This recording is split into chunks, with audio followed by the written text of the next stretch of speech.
O seu gênero é sim definido quando você nasce. Mas calma aí que eu vou explicar isso melhor. Muitos animais têm a capacidade de mudar de sexo durante a vida, como os peixe-palhaço ou os dragões barbados. Mas em algum momento da história evolutiva humana, a gente desenvolveu uma genitália externa. E por que isso é importante? Porque quando você desenvolve algo externo, fica muito mais difícil de você fazer uma mudança completa de sexo. Mas isso não significa que esse mecanismo saiu da gente. Ele ainda está com a gente. E por conta desse mecanismo, a gente consegue ver uns fenômenos muito interessantes durante a gestação humana. O sexo corporal, na maioria das vezes, é definido pelo cromossomo sexual. Ou seja, se o seu par de cromossomos sexuais for XX na espécie humana, provavelmente você vai ser uma fêmea. Se for XY, provavelmente você vai ser um macho. A base do desenvolvimento humano é feminina.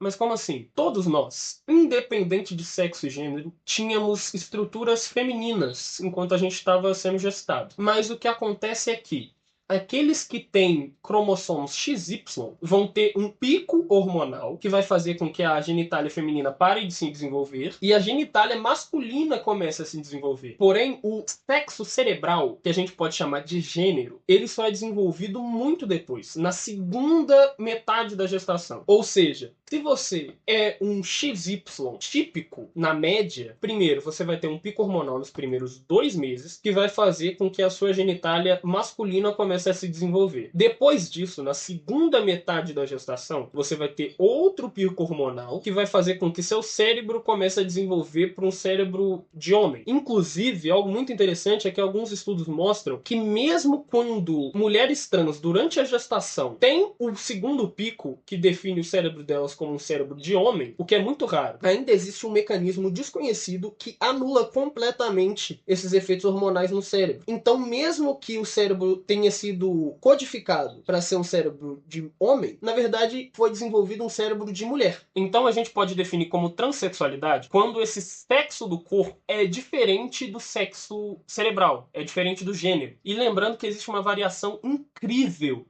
de tipos de genitália ou de tipos de cérebro que podem ser desenvolvidos. Então, falar que existe só homem e mulher é muito simplório e errado, na verdade. Então, sim, o seu gênero foi definido no seu nascimento. Na verdade, foi definido antes do seu nascimento. E eu vou deixar os artigos que eu usei de pesquisa aqui nos comentários. Me segue aí para mais vídeos e até mais.